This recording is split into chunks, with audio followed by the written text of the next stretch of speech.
We still do 7 NUFC Matters show a week for free. But if you want to help support NUFC Matters, then there are a few ways of doing it. Hit the like button on each live broadcast and video. This helps the channel grow. Hit the subscribe button and select the all notifications bell so you don't miss a single show.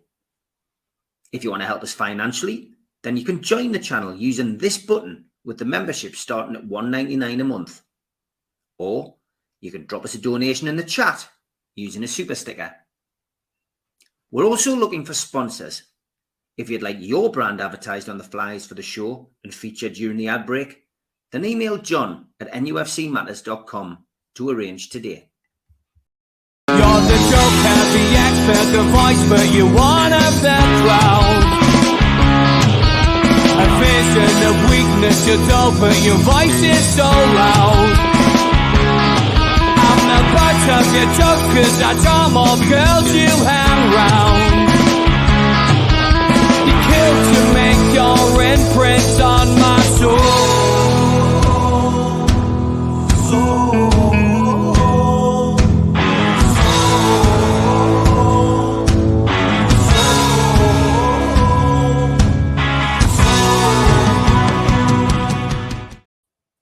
Good evening, welcome to NUFC Matters with me, Steve Reid. It's the Fans Forum with George, Chippers, Kev, Spenny, Darren and Barry.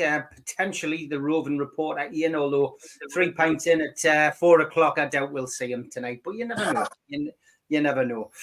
Welcome to Lee as well. He's here as well, just dipped out with his internet. But big night tonight, Newcastle taking on Chelsea in the Premier League at Stamford Bridge, hoping to open that points gap up by another 3 points, take it to 7 points. Obviously, Chelsea will have a game in hand. Already played them, of course, twice in this calendar year, this football year. Once, of course, at Atlanta, a 1-1 draw. Miggy Almiron getting a draw in the pre-season friendly. And then we played them in the Carabao Cup, of course, at Stamford Bridge. That was a 1-1 draw as well. After extra time, we knocked out on penalties. We did beat them at home, and that really sets up this nicely because Newcastle could go on to do a double against Chelsea, but they'll have to beat the hoodoo, which is Stamford Bridge. Not a happy hunting ground for Newcastle at all.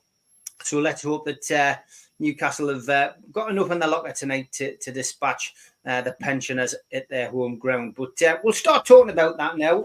George, big game this for me. I think if we can win tonight and then win in our next Premier League game, which of course is West Ham at home, I think that puts us in really good stead for European qualification. I think if we lose tonight, it's not over, but I think there's a lot of teams around there who are all finding form. Wolves, Brighton, West Ham, and of course, if we get beaten tonight off Chelsea, Chelsea will only be a point behind us with a game in hand. It's starting to look, chances of European qualification starting to look a little bit darker. Well, yeah, we faced the last home game with trepidation because Wolves are playing out of their skin. They hadn't lost in God knows how many away matches. It was nearly double figures. And yet we dispatched them without any problem at all. For me, it's always, in the current climate, it's which Newcastle United turns up.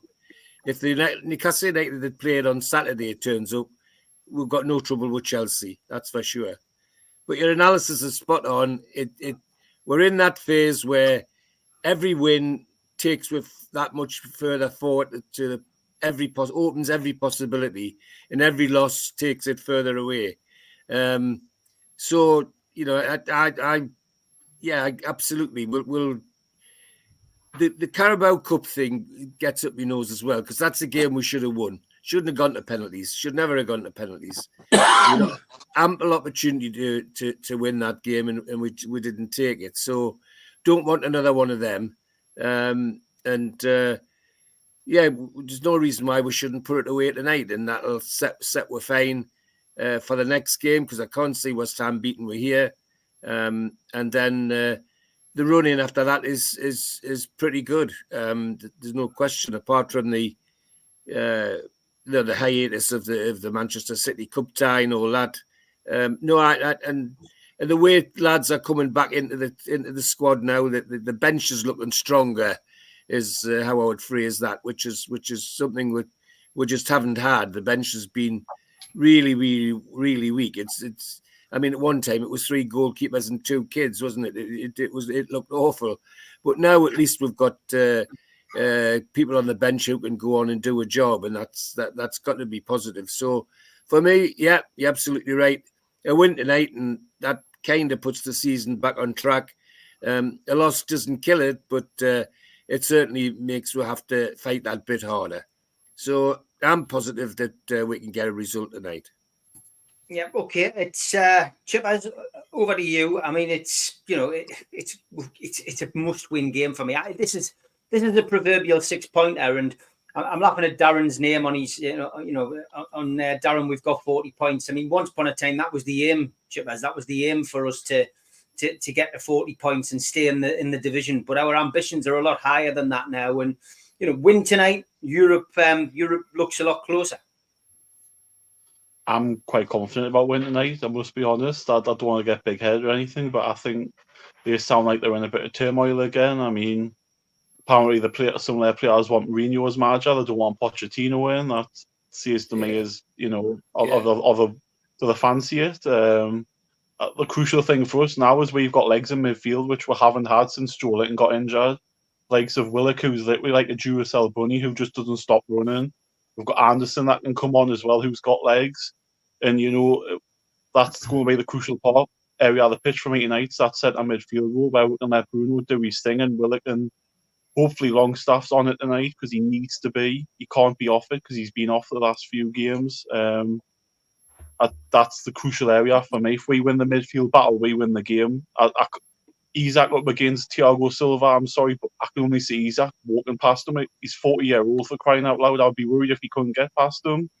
Anthony Gordon as well is on form. I would like to think him and Disasi will be a good match because he's been pretty good going forward, Disasi, but let's see what he's like defensively. I do think the worst one for the cup game of going out there, bearing in mind Casido should have been sent off early on for a shocking tackle on Gordon, which went pretty much unpunished, which was shocking.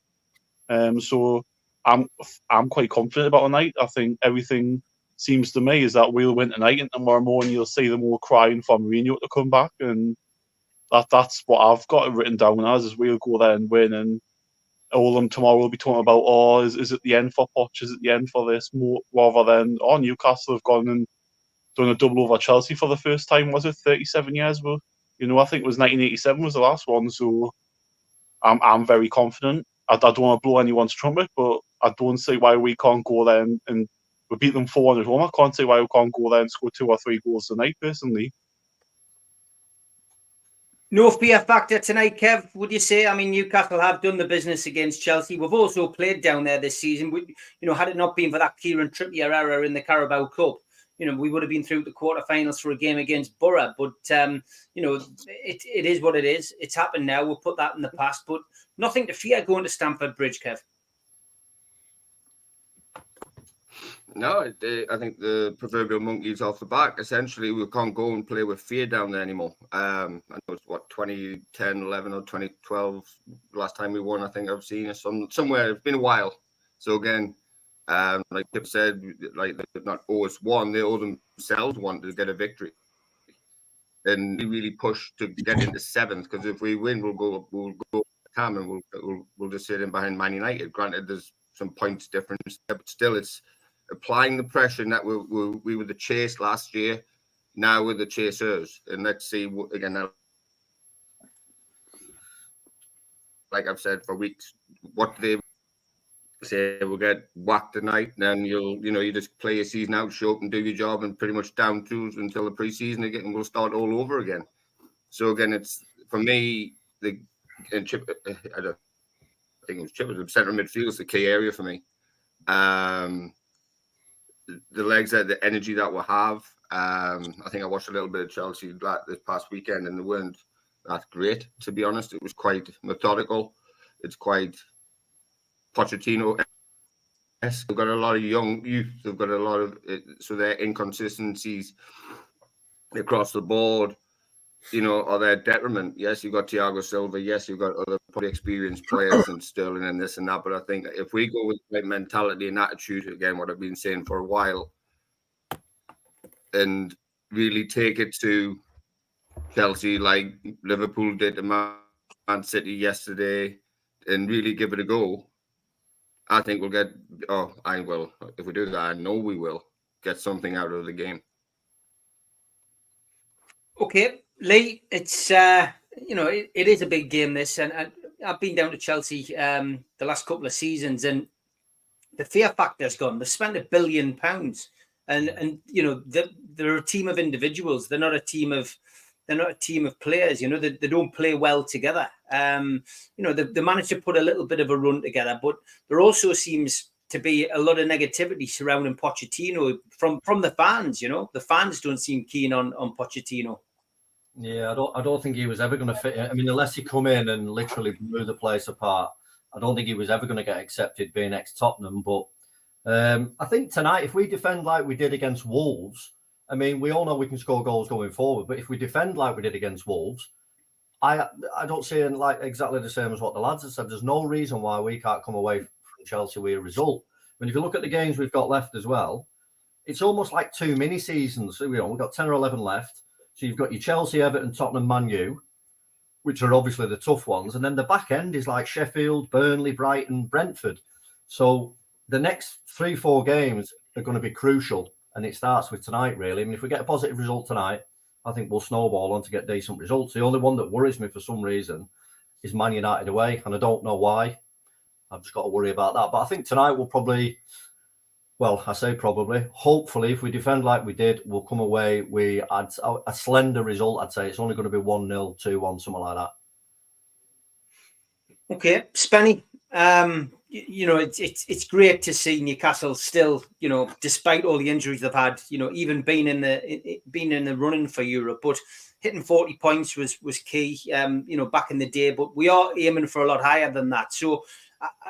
The players will feel the pressure about tonight's game, I think. I don't think you're under pressure at all, Steve. You know what I mean? For me, we just chasing the ones that's above us, really.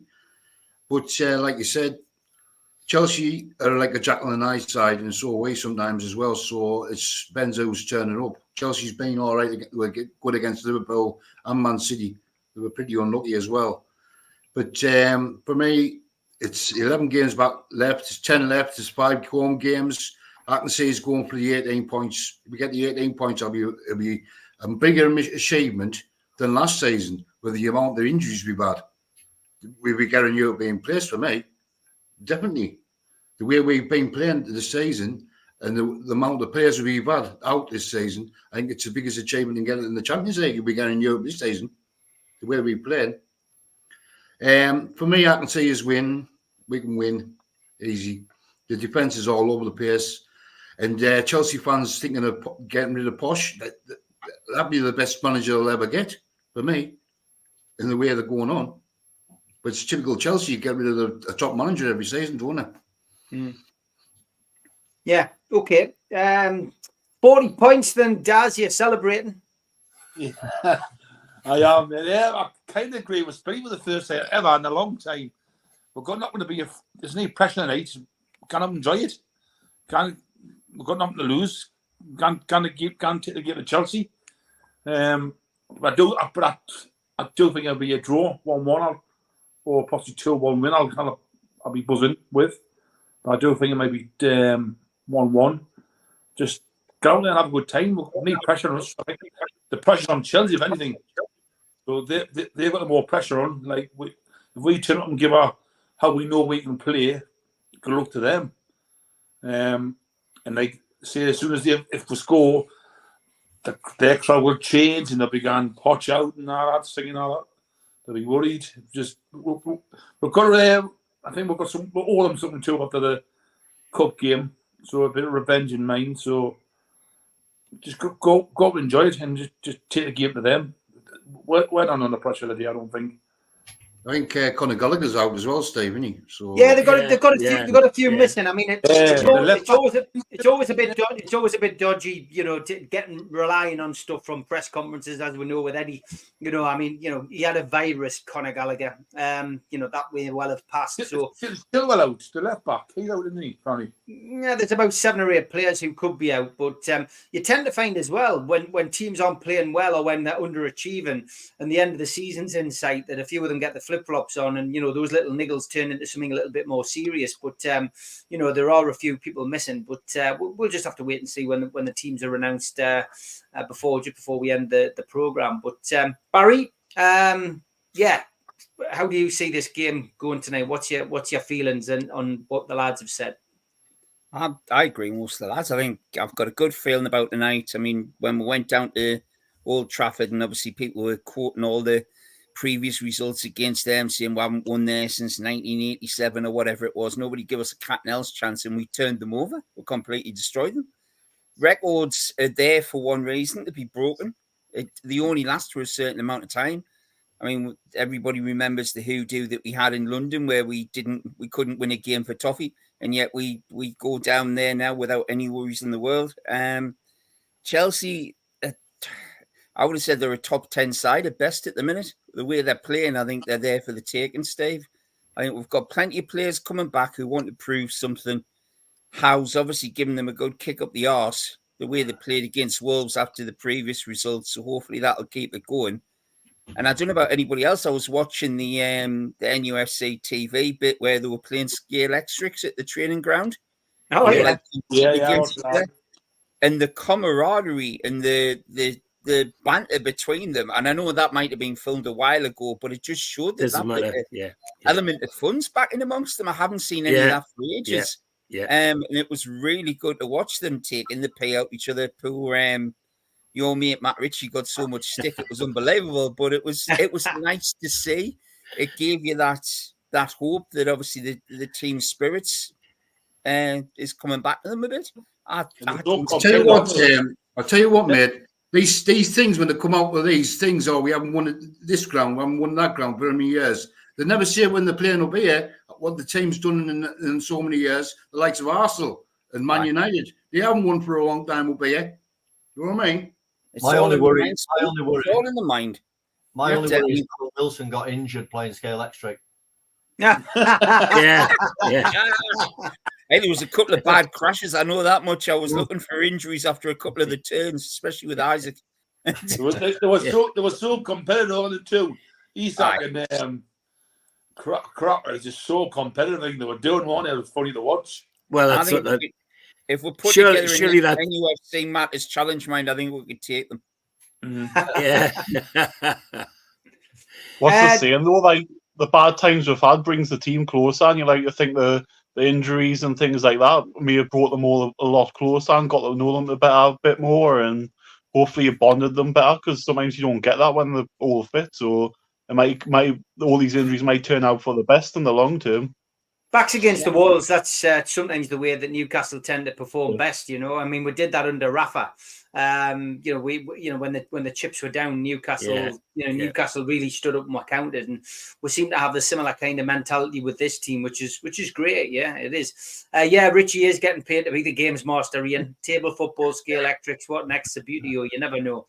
Spenny mentioned this before we came on air. I just heard him as I was getting ready for the show, and changing the new rules with the introduction of squad cost control, the ratio of player wages, transfers and agent fees being limited to 70% of revenue, and profit on player sales 85%. There's been lots of talk this morning and this afternoon, Spenny, about Premier League meetings, etc. I mean, what have you read? I haven't been watching the news and that today. So what's the story, Spenny? I've just half an hour ago, Sky Sports came on, so I don't know much about it. I've just read the UEFA rules, what they're supposed to be abiding by, and they're giving a breakdown. Like if you make a £420 million profit, you'll be able to spend £320 million on players. It's like that sort of thing, and it's a base of 85% of your wages. It's gone up. Like if you're paying 85% of your profits or like your income on players, that's gone up to 85%. It was 70%. Yeah. And David McLeod, David McLeod says new FFP rules not worth a fart unless they include club debt. But yeah, Wow, that was It's a the big announcement, George. That was the It's a announcement that I big put up. one. It's a big one. What do you think? Well, the fans elsewhere are now looking like we have been looking for the last 2 years, that they're realising it isn't just the Geordies up the northeast that's got a whinge. It affects everybody. And how is it the top six, as they call them, have got debts of over £1 billion each? If the banks pulled on Spurs, the bloody ground would fall down. Yep. If the banks pulled on Manchester United and the Glazers, Old Trafford would fall down. Same with Arsenal. If Kroenke's money went out the window, Emirates would fall down. We're not in that position, and lots of other clubs that are worse off in terms of the revenue they've got wouldn't be in that position either. So, you know, if I was a fan of one of the clubs that's getting kicked to death at the minute, particularly Everton, Nottingham Forest, Leicester now into the fray, Aston Villa wetting themselves because they don't know what's coming to them, I'd be knocking on the door and saying, hey, okay, let's match the debt and all. Let's see how we compare with how we're faring on the debt stakes as well. Because it's obscene. £1 billion in debt. I mean, Manchester United fans think that Ratcliffe's solved all their problems. He hasn't. He's only scratched the surface. And you know, he's got about 30% of the debt that the Glazers own. That's all he's paid for. And apparently the next group of shares he buys, having paid what he thought he was going to pay 30 quid a share for, they're already only worth 15 quid a share. So he's already lost an awful lot of money. And even billionaires get to the bottom. That's why he's scrambling around trying to get government money to build a new Old Trafford or a Wembley of the North, as he calls it. That's what it's about. It just he hasn't got any more money to put into it. So yes, the fans that are saying let's include debt have got a very good point in my view. What also was brought up at the meeting as well about Football League clubs, how much money they're going to be getting in revenue from the Premier League, and the vote wasn't even cast because they're wanting £500 million divided by Football League, which the Premier League clubs will pay to Football League clubs. It wasn't even a vote because they didn't even want to discuss that because you're already getting £320 million a season at the moment over 5 years. Well, okay. That's typically short-sighted of football. Everybody wants to join in and join together till it comes to their club, and then it's me once it's your club. And they're short-sighted if they're not supporting the championship clubs in the football league further down. Where does the future players come from? Exactly. You know, who's going to groom all these players if those clubs don't? I mean, I think, in fact, I'd go further. I'd want to see that fund go down into the fifth tier, into the leagues that people like Gateshead and that are in, so that they don't have to scramble around as well. It's the future of our game, and they seem very, very short-sighted. Very short-sighted. I'm a big believer in grassroots football, and always have been. Yeah, where you get your players. Yeah, I think they were looking at you know, the parachute payments as well. I think they're trying to reduce them, aren't they? Going down into last season, wasn't it? Yeah, again, rubbing their hands or washing their hands of any kind of funding. But yeah, it's all corrupt shite, isn't it? Yeah, it's only there to protect the top six, as we know. So the big get bigger, and that's why they're going after all the nearly boys. You know, your Villas, your Evertons, they just don't want the competition. Yeah, you know, on a fair playing field, do they? Yeah, at the end of the day, hopefully these sponsorships come in for Newcastle and we get the revenue up. Yeah. Like you said, like we didn't buy anybody in January for that reason only, so we can look financial better in the summer just to spend money on players. I think this stadium is just a matter of time, the new stadium for me. You think it's going to bring revenue in, isn't it? Do you reckon they'll redevelop or move? They'll move because that's where the money is going to be, the revenue. I think redevelop. Yeah. Chippers, what's your thoughts on what you've heard, Chippers? It only works if it applies to all 20 teams in the league, and it's not just applies to certain teams. Yeah. And you know, Yeah. it's got to work for everyone. You can't just have it for 14 teams and let the big six do what they want. And then if people break the punishment, then they'll get the same punishment, rather than 2 clubs last season who break FFP get a £7 million fine, and then the one that breaks it this season gets a points deduction. It only works if everybody abides by it and that everybody's agreed to it. And then if they break it, the same punishment gets applied. So the proof's in the pudding. We'll just have to see it when it happens, because we all know actions speak louder than words, and they can say what they want, but then it'll only come down to it if somebody breaks it, or when it happens. Is it next season is it starting, or is it the end of this summer when it starts straight away? June. Well, that's when we'll know if it works, because I can't see it lasting. Someone will break it. One of the big six will break it as per, and they'll get away with it. But just have to wait and see when it happens. Yeah, it is very much a case of wait and see. Barry, thoughts? It's a hard one, isn't it? Because obviously the big push for us is to get as much sponsorship as we can in. I know Mitch and you guys talked about it last night, saying, why don't we have a Ramco at St James's Park? And you think I would snap the hands off if they were going to give us 200 million a season to have that as the name. I would be quite happy with that, because unfortunately that's probably the only way we're going to get close to some of these so-called big six.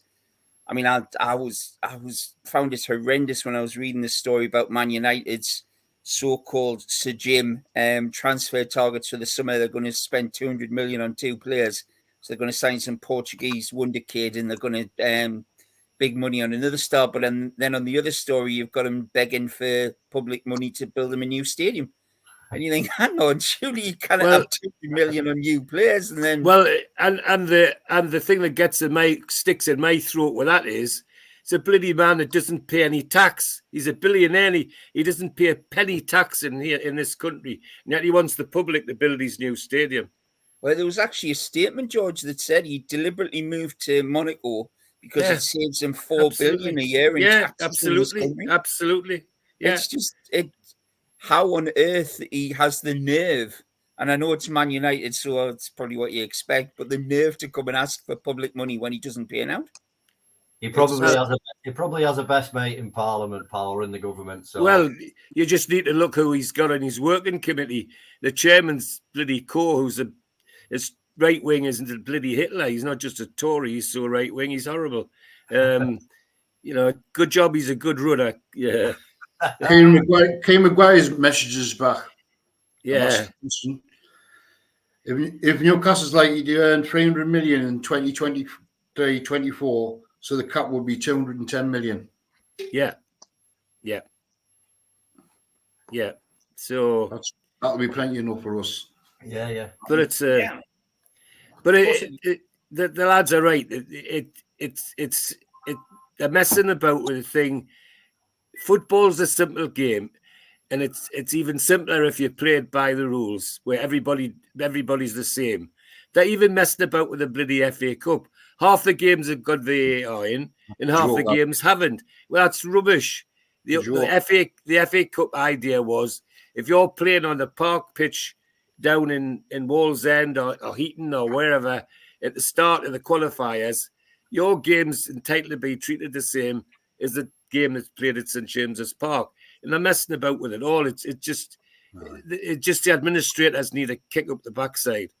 Get rid of some of the masters out of it as well. Yeah. It was refreshing to watch the 2 games without VAR, to be honest, George. Yes, it was. You're right, Barry. Kev, what's your thoughts on the potential financial changes? I mean, it doesn't sound from what the lads are saying as if it's going to make a great deal of difference. It's certainly not making it a level playing field yet. Well, I'll come from a different slant based on where I live. And what I can see being introduced, and Spenny even used the word himself, and that's capped. So you can see with all the influence, and I've looked up salary. I know what salary cap is, but again, it's basically the a rule that is written out of contract or otherwise legally stated that places a limit on how much an employee can earn. So therefore, they're going to cap salaries to then therefore the windfall of the Premier League, which is the NFL or the NHL or the NBA, then they may have the money as a team from the actual league itself to each individual team. And that's the only amount of money you can spend. So you have to move players around. Players are guaranteed monies in certain sports, and for your contract lengths and things like that, it gets complicated. But the only thing is, for me, it'd be the salary capping, and that's the sad part of it. And just going back, I was in and out, but over here we have US soccer, which is pretty much a cash cow, like the FA, trying to drag money in from everybody as coaches, from players to every clubs, youth clubs, whatever. But there's no trickle down effect from that. There's no distribution of money to where the next generation of football comes from. Even in terms of facilities, I mean, I haven't worked for 10 days based on just rain. We haven't got no facilities. It's just grass, or that's it. So we have to subsidize and pay out of, not out of my pocket, but the clubs who I work for pocket, but there's no funding for that from a higher level down. And I think that's how it is it looks like from the Premier League and the FA. Championship, even down to games, and even further into the local grassroots game. You need to have a provision for money, even a government subsidy or whatever that looks like. I know there's chartered standards and things like that for football clubs where you have to adhere to. But if you have, even if it's $100,000 for a youth football club, that's a lot of money. They could do a lot of stuff with that. That could last them for years. That could last them decades if they use it right. But again, that's just my thing. I had a big rant about it with my missus and another lad who I was talking to with coaching on Saturday, because again, there's just no funding. There's just no money coming into the youth game, even though the players who I coach pay for it. And I get paid, which I'm thankful for. But there's no, that's it, because it's non-profit. We're a non-profit organization, so we can't deem to be making any money from anybody. So it's all got to be distributed within the local community and all the rest of that crap. So yeah, I can just say going down the salary cap road, I can just say going down and sort of say, hey, this is a blanket money. Kevin, I think Bosnan put the tin hat on salary caps in Europe. That's what Bosnan was all about. Right, but what I'm getting faded in, it's more like a salary cap. Sorry, Kev, go on. Sorry, George. No, it's just your ratio to wages. That's basically saying you've got 85% or whatever it is. I haven't read the articles. I haven't seen. So that's basically saying you've got 85% of what you're pulling in to pay in your structure within the club for wages. That's what you can allow to spend. So then clubs will be forced to cap salaries. You're not paying $150,000 a week for X or whatever it is. So they're going to have to be now even more restrictive to what they can actually pay players. So again, it becomes elitist in terms of the big six, the Chelseas, because they've got a greater turnover to wages ratio. Who does that? That's disadvantage. That's anti-competition. It's not a level playing field. Just like with George, you said the FA Cup, it's not a level playing field. If it was down at wherever West Lotman and on an FA Cup preliminary round, it should be the same all the way through the FA Cup to the final with no VAR. Or if you've got it, you've got it. There's got to be some it's very elitist now. It's very going into the elitist, and it's taken away from the natural part of the game. And we grew up all playing and watching and love.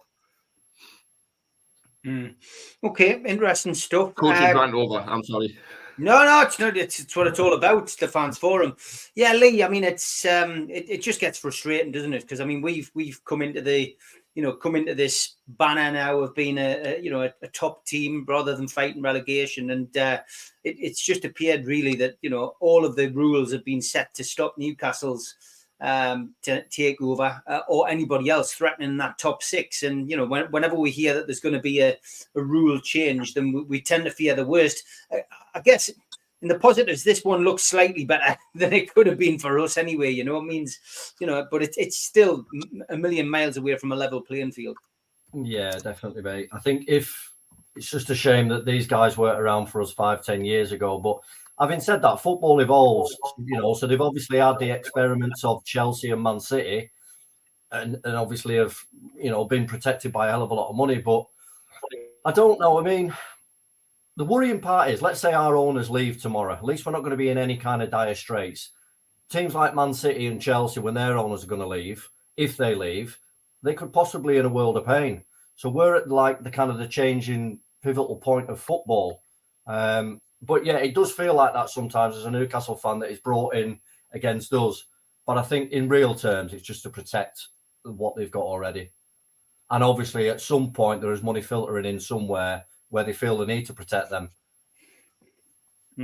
Okay. Spenny, it is. No, it is. Spenny, we started with you, so I'm just going to get Daz's opinion before we go to the ads. Yeah, Daz, I mean, the financial situation with Newcastle has been frustrating. I mean, we're hoping that we're going to have a good window in the summer, and maybe this will, maybe loosen the purse strings a little bit more. Yeah, like when you hope we get some few sponsors. You got the other sponsors coming through in the summer, and Spenny's like explaining how it works. So I wasn't too clued up about it till Spenny's explained it. So it's kind of a good thing. So like, wouldn't spend a bit more money, but I don't know. It's always got to be the same for clubs like that. Like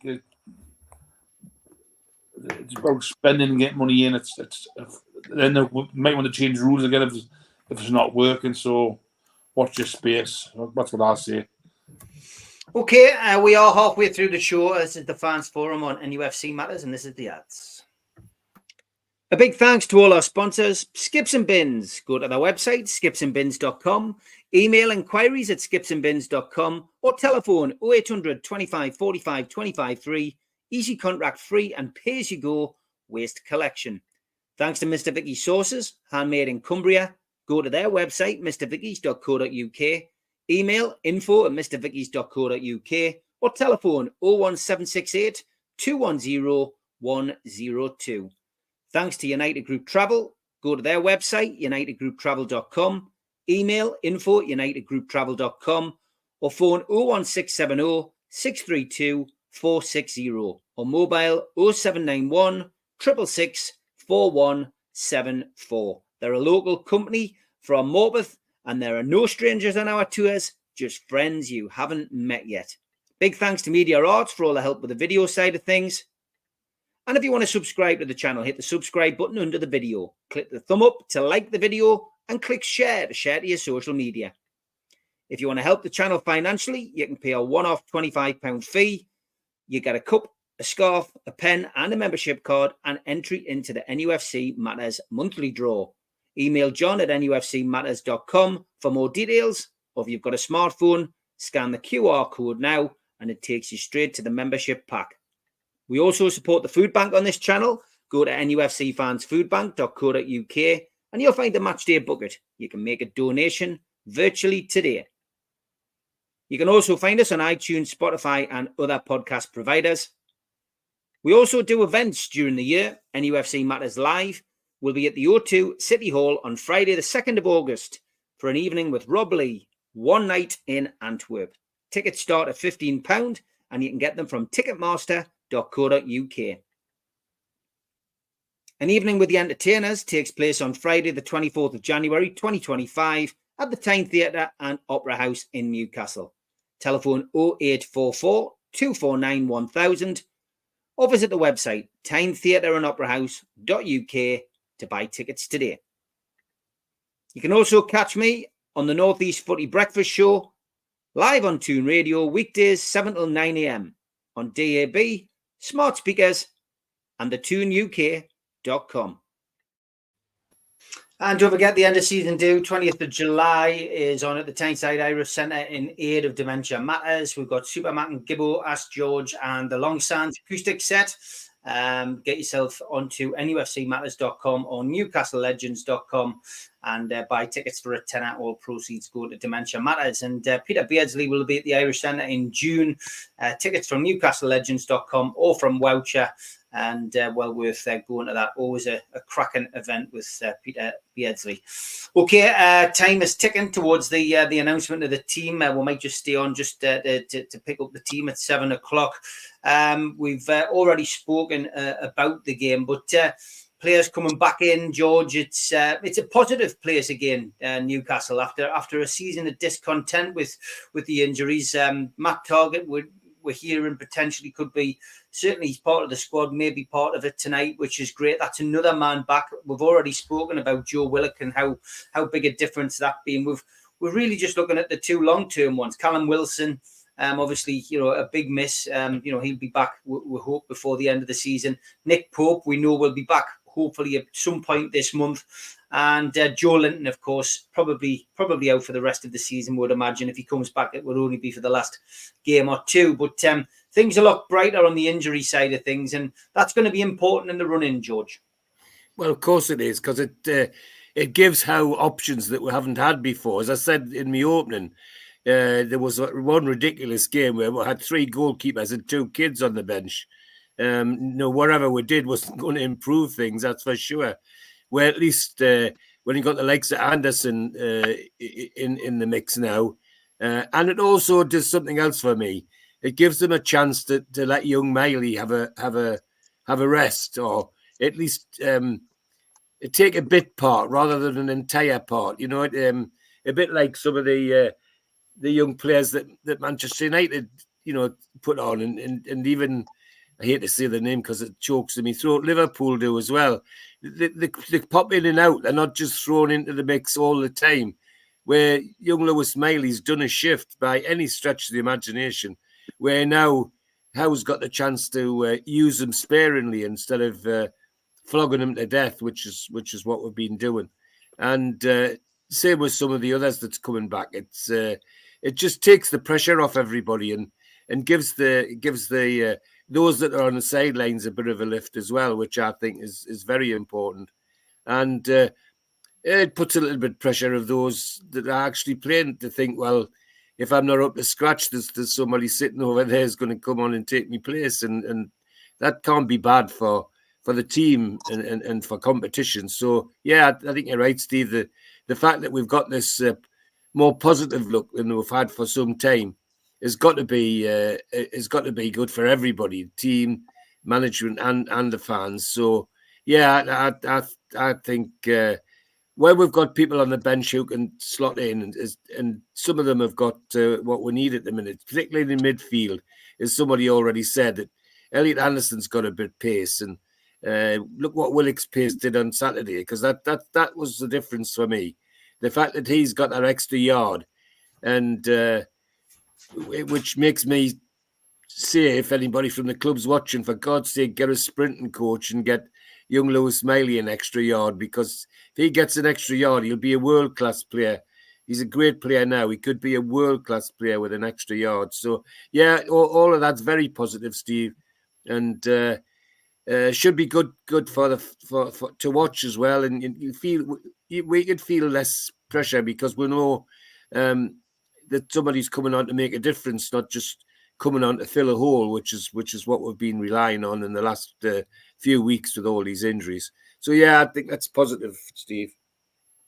Yeah, Chip, it makes a hell of a difference, doesn't it? Having these players back. You were waxing lyrical before about Alexander Isak against Thiago, but it's just having those kind of options that puts us in a different ballpark and potentially gives us that chance. Whereas some of the teams around us have got European competition to worry about, as well. We may have a slight edge on those teams, as we go into the run-in towards May. Exactly, that's it. If you look at this stage of the season, I think there's only a couple of times at the start of the season where Eddie's only had to play strongest team. I don't think since Villa and Man City the start of the season, I don't think he's been able to play because of injuries, etc. We've all had Wesley on Dan Burn this season, but with Matt Targett coming back, you've got an option to play left back. You can take Dan Burn out of a team that you think might not favour him, and you can play Matt Targett against a team that might favour Targett. That's options that we didn't have since Joe Linton's been out till the last couple of weeks. We've only had 3 midfielders, and now we've got 5 or 6 now because we've got obviously Anderson back, Willock's back, you know, and it's good for Miley because a 17-year-old lad who's playing high intensity games week in, week out, it's just going to burn him out. So it's time to, you know, Eddie's doing the right thing and taking them out and bringing them on here and there and managing them. So the only worry would be again is if Isak was to pick up an injury between now and the end of the season because we don't have that striker. I know Gordon can play as a false striker, but it's not the same. It's you know that's the only concern. The rest of the pitch seems to be now we've got enough cover. Obviously, with Trippier getting injured last week, we've got Livermore that can slot in there now. So it's a massive positive. Obviously, when Pope comes back, that'll be another big positive because then we've got two very capable goalkeepers. Not saying Karius isn't. I just think Dubravka and Pope are ahead of him pretty comfortably. Again, Callum Wilson, we can't. I see him out for the season. I don't see him coming back at all. And Joe Litton, I don't see him coming back either because I think he'd want to be fully recovered rather than rushing them back for anything. So it's a positive, but then, you know, we've just got to see how it goes because usually with us, we'll get players back and then somebody else goes on a treatment table. But touch wood now, we're playing one game a week. We're only training through the weekend. That's the main thing now. There's plenty of recovery time between games as opposed to 3 games in 7 days, you know. Yeah, definitely, Chippers. You're right there. Yeah, Barry. I mean, there's just a smile on. There's a smile on the squad's face, and you were talking about the Ski Electrics game, for example, and that kind of team morale is something that Eddie Howe's been very good at coaching out of the players over the last 2 years, and the fact that now he's got a training ground which is busy again is probably something that's delighting them. And there's competition for places, and I think the best thing that's developed in the course of the last 6 months is the fact that the midfield's been hit badly.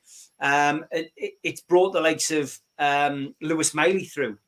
So now we've got even more options in the midfield. Whereas we were looking, do we need strengthening here? The demise of Tonali and the fact that his season was taken away from him because of the whole betting scandal. It gave an opportunity to Miley, especially with Anderson being injured. So there's some positives actually come from that injury list. Yeah, that's it. And I mean, I think as well, it's reinforced for a long time, Newcastle didn't really go to the under-23s and the youth squad. There was very few players coming through. And I think because of necessity, they've been forced to take risks on some of those players. And they've stepped up to the mark. It shows that there is quality there. Yes, we've invested a lot of money financially wise in some of the younger players that we've got now, but there's definitely players that are coming through, Steve, and I think it just looks good for the future. I think it's one of those things, isn't it? I totally agree with Chippers there. The only area that stands out a mile is up front, and I pray like hell that we've had our fair share of. I hate it whenever anybody mentions an injury at Newcastle at the minute because you just think, oh God, here we go. I don't even want to mention the player in particular's name because I don't want to jinx him. But we all know who he is. That he hope he doesn't get injured between now and the end of the season because we've had our fair share. And it's great, like you say, to see Murphy potentially on the bench, Anderson on the bench, Willock coming back into the side and just adding that little bit of pace which we've been lacking. But like you say, Matt Target coming back in gives them options right there across the pitch. It's what we should have had from the start of the season. And you just think, God, how much higher up the league would we have been if we'd had all those people to choose from? But unfortunately, that's the way football works out. Sometimes you do hit those bad spells. You just have to move on. And like we said before, just get stronger and stronger for next season. Is the player that you don't want to mention Matt Ritchie, Baz? Well, I'm a bit concerned that Richie does pick up an injury because he'll be playing an important part. That's what I thought. Richie staying 10 more years. Daz, it's look for me. I am a lot happier than I was a couple of weeks ago. But that's I guess the fickleness of football fans. All of us can feel like that. We can all be like that. We can all. 1 minute we're up, the next minute we're down, and it depends on results and it depends on injuries, and it is a strange situation. It's a joy to support Newcastle United, but it's football. It's life. Yes, we get players in it, but at the end of the day, We're just going to go with the flow and what happens happening, and can we work around it? And we've done that all season long. So you've got to give Eddie Howe some credit, because he's been limited. Best part, like especially November, December, he was limited. He couldn't. Like you say, George said he had 3 goalkeepers at one point. Yeah. What's he meant to do? And people say, "Oh, Eddie Howe out." Like it baffled me. People not know football these days. You know what I mean? Like Eddie Howe can only do what he can do. But it's starting to come a lot better now. We're starting to get players back and a stronger bench, and yes, it put everybody in a good mood, because it's light at the end of the tunnel. Do you know what I mean? It's like we had a dog patch. We had nothing going our way. We got one back, someone was getting injured. You're like, how give us a break? But the morale, I believe the morale has always been there. I just think we've just been so lucky with injuries this season. But I'm confident we can have a good end of the season. Wherever we're finished, we'll finish. I'll be at the end of the day. My opinion says it's been a good season. We've learned a lot this season, and next year we've got to go again and get 4 or 5 players in and sell. Get rid of 3 or 4. But I'm happy. I know, like, we'll all be doing me. You know, me personally, I've been missing negative sometimes. I'll hold my hand up, but it's football. That's what we all do. We all come in there and give our opinions, and we all support Newcastle. We just want our best for our team, don't we? Yeah. There's no doubt about it. That's what we want. We want to see, the team do the best it possibly can, and that's always where we're going to be as supporters. Kev, great to see these players coming back in, and obviously we're 10 minutes away from the team being announced tonight, but it's going to play a major part in Newcastle's running. Absolutely, and as the lads were talking, it's obviously recovery periods and recovery times. 3 games in a week and periodization. I can go into all of that and how Eddie Howe plans his season out, and I think that's what he has to look at. I mean, you're going to get injuries in football. That's just part of it. You're going to pick nickels. You're going to get knocks and pulls and whatever injuries. But we've had pretty much the most, every other injury outside of a hamstring pull or even if it's a torn ACL, we've had every other one but them, which you can live with. Yeah, we've had dislocated shoulders. We've had broken feet, which are rare in certain, for the Harvey Barnes one. But for me, I was relatively patient with the recovery process and just let them recover when they recover. They know their own body. The players know their own body. If they're willing to go, they're willing to go. So you have to put it onto the player as well. Even the Botman injury, he wanted to go again, but subject to second opinions and things like that, said, no, you have to have this time out. There's a rest and a recovery. So that's the bigger overarching question that I would ask. What was that injury rehabilitation periodization looking like? And what happens if, I don't think they looked at it fully. I mean, when they were here in Atlanta, I seen them do all sorts of different things, and they're looking sharp, they look fresh. Obviously, it's pre-season, but like Barry said, I think where would we be now if all these players were fully fit? Yes, you might get 1 or 2 here or there, but where would we be now if we were fully fit? Sorry, I've got some yard lad working outside making a bit of a noise. I don't know what's going on. Sorry, I'm chopping a tree down or something. That's just true. But yeah, so it's just nice to have a full bench, a strong bench. Some, again, Chipper said, with options. As a coach, you want to have options to change the game. And again, I'll go back. I'm not an Eddie Howe out or whatever. I just question his decision making sometimes, is where, if you look at, I lean on Pep a lot, and like as a coach and what he does. I mean, he changes your shape more than I change my socks. In terms of, he played like a 3-2-4-1 yesterday, if you looked at it, but he's changing how the game's played, and he's seeing certain things. I don't think Eddie Howe's there yet in terms of the players available who we can actually put in. But if you really look at it, we did have the players available to change things. And change the shape, put certain players in certain areas where we could have probably been more successful. We talk about the midfield. Okay, well, we'll play 4-3-3. Well, why don't we overload the midfield? We're adding other players in there who can probably play there. But he didn't. He was stubborn. You live and die by your decisions. That's just his job. That's nature of the beast. But I think with the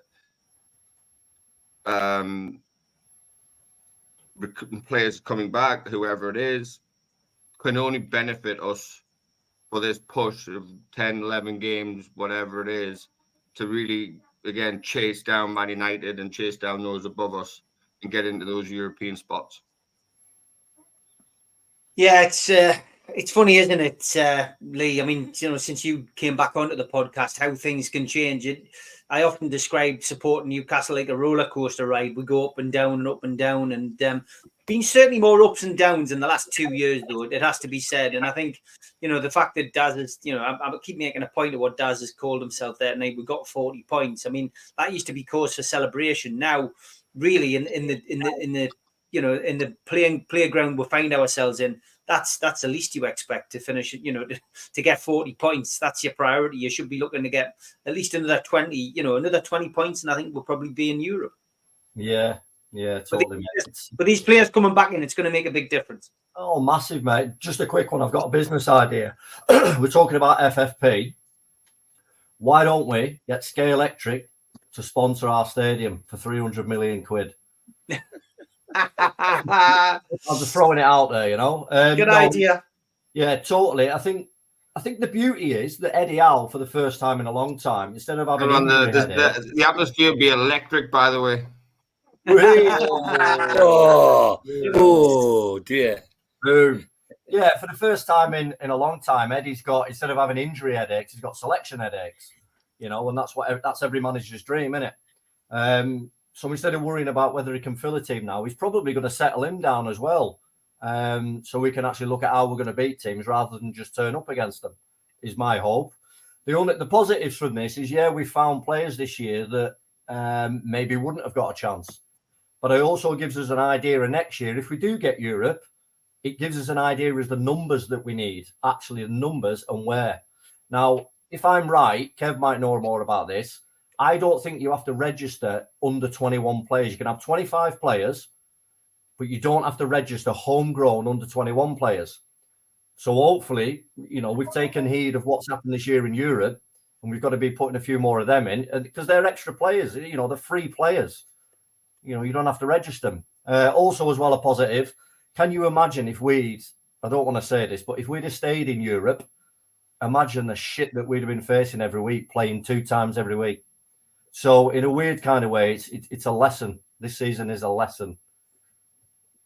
It's a learning curve. I mean, some people said you don't want to be, in the Champions League. It's too early to be in the Champions League. You'd rather just be in the Europa. But we've had the experience. We've played against some brilliant teams this year. We were so close, and we had that wonderful night against PSG. So you know what? That we learn from that. And if we do go into the Europa next year, that's going to be exciting. But you'd like to think that because we've played at a higher standard and we've played against higher level teams, that this young team, these players that we've got, will have learned from that. So yeah, you make a valid point about that. So we're going to go into 2 minutes to go before the team's in out. So we'll get your views, Spenny, just on the players coming back, and I'll keep an eye out when the team comes out.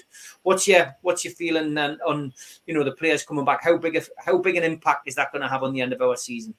It's going to be a massive impact, Steve, isn't it? Really, getting these players back, maybe 4 or 5 first team regulars, maybe on the bench every game, instead of young lads like 16, 17-year-olds coming on. It's going to make a massive impact. And before the lads go around and asking what the scores is, I've got a stat here as well. Sky Sports has just put it on. The highest scores per game in the whole since the Premier League started. Newcastle are currently second this season behind Liverpool. With 3.78 goals a game. Wow. Well, that's good. So, see, this season we've scored more goals, but we've conceded more. And it just, and unfortunately, it came in that period of time where, you know, Trippier had a bad spell. You know, there was something going on in his personal life we don't know. And it just, you know, it was one of those situations that happened where every team goes through a bit of a blip. But the main thing that Newcastle discovered in that period where they were missing players was they discovered the scoring boots, didn't they? Yeah, 57 goals we scored this season and we conceded 45. So that's not too bad, really, considering the injuries he's had. And yeah, for me, going back to the players coming back, everybody's pulling Declan Rice, how good he's done for Arsenal and all that. It's just a shame Tonali was out for that suspension, because I could see we've been so massive improvement in our team we've been playing this season. But we can't go on the past, can we? No, you can't go in the past at all. Okay, here's the starting lineup. Dubravka in goal, Livramento, Shaw, Botman and Byrne. Byrne captaining the team tonight. And Bruno, Longstaff, Willock, Almiron, Gordon and Isak. Good, strong team that tonight. On the bench, Karius, Lascelles, Ritchie, Kraft, Murphy, Anderson, White, Miley, and the return of Matt Targett, who was on the bench tonight. So just again, your starting 11 tonight is Dubravka, Livramento, Shaw, Botman and Byrne, who captains the team, Bruno, Longstaff, Willock, Almiron, Gordon and Isak. And on the bench, Karius, Lascelles, Ritchie, Targett, Kraft, Murphy, Anderson, White and Miley. So George, prediction tonight then, please. Well, I made my prediction the other night to you, 2-1 to us. 2-1? And I've seen nothing to change my mind. Okay, good stuff. Chippers? Yeah, I think the same. It's the team pretty much I thought he would play due to Trippier going out, Livramento in, one change basically. So, and Miggy for Murphy. So yeah, I think we'll win 2-1. I was going to say actually no Barnes in the squad. No Barnes in the squad. Yeah, no Barnes in the squad. Yeah, we'll find out. We'll find out in due course what's the matter with him, but clearly something not right. Prediction, Barry? I'm going to go for a Penman. I've got a good feeling. I think we'll win 3-1. Okay, 3-1. And what about you, Daz? I'm going to go 1-1 tonight. That's what I'm Darren. Oh, Daz. Sorry, boy, sitting on that fence. Can I get a spell? What about you, Spell out your cue. I'm sorry. Kev? I'll copy Barry. I'll go with a 3-1 we win. All right, Gallagher's playing. See, I told you can't trust press conferences. What about you, Lee? Prediction? I just want to know if Bruno's got the baby talker in his back of his shorts. I might do.